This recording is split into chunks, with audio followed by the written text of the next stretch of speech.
來看回答一檔一屆的 GTC 大會起稿，執行長黃仁勳是發表7種前端的晶片，嘛打造全新的 AI 超級電腦，佮伊個 Vera Rubin 新一代的架構，今年下半年會推出。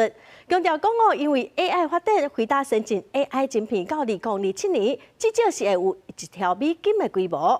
因為回答是有真濟台灣供應鏈的廠商，今仔台股一開盤就大起超過660點，收盤是起494點哦，收佇33836點。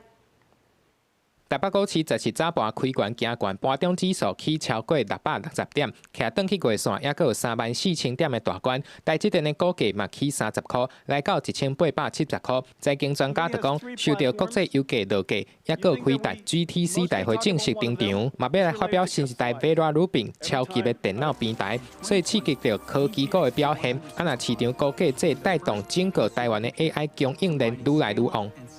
包含了像我們的鴻海、廣達、英業達，或者是華碩、技嘉這一類的人工智慧伺服器的組裝廠商或品牌廠商，當然也就會變成了第二波的受惠者。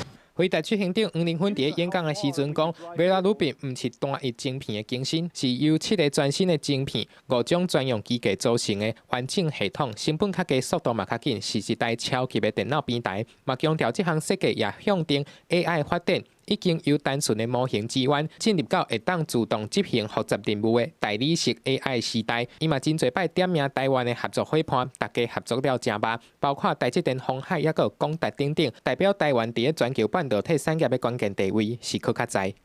Optics comes directly onto this chip, interfaces directly to silicon, electrons get translated to photons, and it gets directly connected to this chip.